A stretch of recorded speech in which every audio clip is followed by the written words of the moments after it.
Hello everyone, my name is Danielle and I'm one of the directors of Cheeky Beaks. So this video is kind of in response to a lot of the applications we see. So obviously we get a lot of people wanting to adopt, and we always check out the cages and do home checks to really make sure the bird is going to a good environment. During a lot of those home checks and when people send us photos of their enclosures, we notice there are a lot of things that people tend to do wrong or might not know, and so we really just want to make an educational video about setting up your parrot's cage. And the reason why we do home checks and why that's so crucial is because we get a lot of applications and many of them sound really nice, and then when we go to do the home check we realize that it's an environment where we would not feel comfortable placing a bird. The cages might not be filled with enrichment, there might be, dirt and feathers all over the cages. This might seem like something simple, but a lot of people do get it wrong, and so we just want to give you some tips and advice on how to do better with your parrot's cage. So I just want to say I'm in no way saying my cage is perfect and this is the only way you have to do it, but I'm just giving you some tips and examples based on my cage.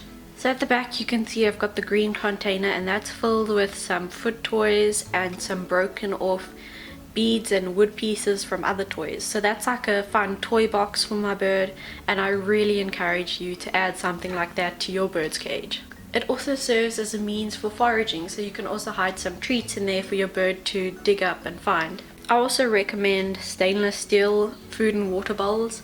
It's not 100% necessary, but they are more sanitary than plastic bowls, and they can last a longer time since birds can't chew them up. It's also a good idea to have perches by your food and water bowls.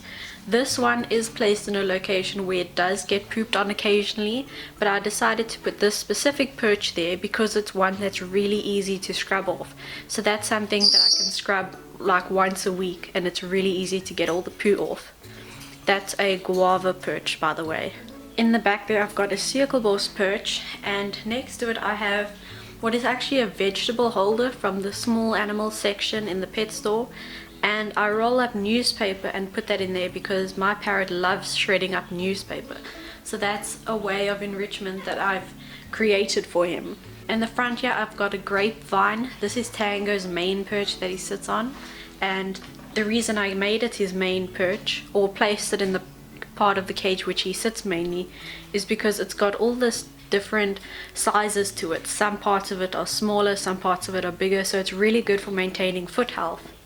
And just mentioning foot health, that's why all my perches are different.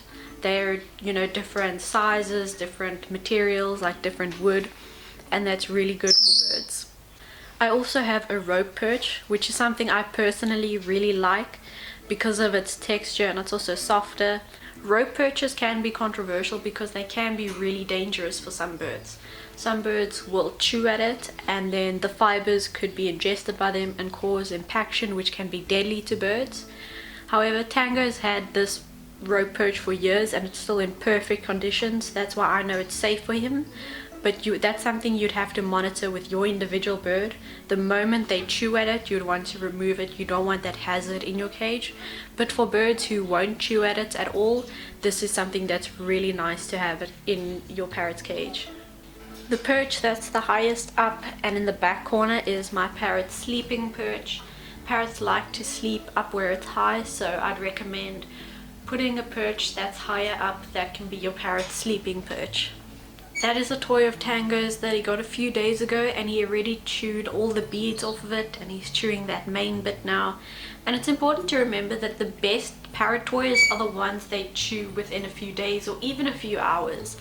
If your parrot's had a toy in their cage for years that they barely touch, it doesn't mean that they like it. You really need to be able to switch out parrot toys often and give them something new and enriching. Also, just to mention, on top of the cage I've got a twig of bottle brush. I have a tree in my garden, so I just took a branch off, and it's got the flower and the leaves, and my parrot will have lots of fun destroying that. And I know it's safe because it's from my garden where no pesticides or fertilizers are used.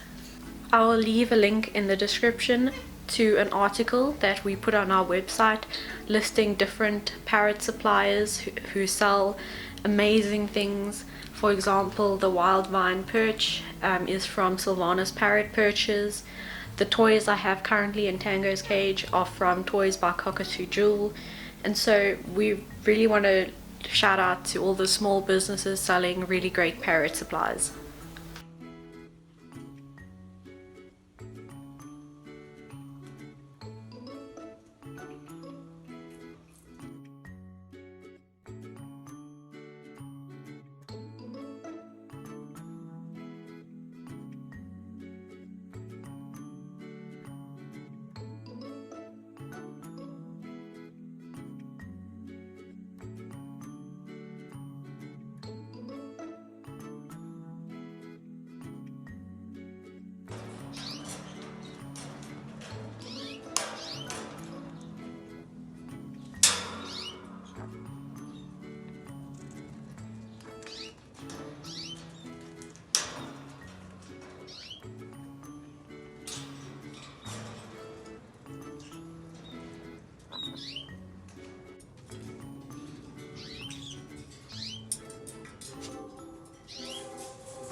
So thank you so much for watching, and I hope that you've understood the message of this video is just to improve the lives of parrots all over South Africa and the world.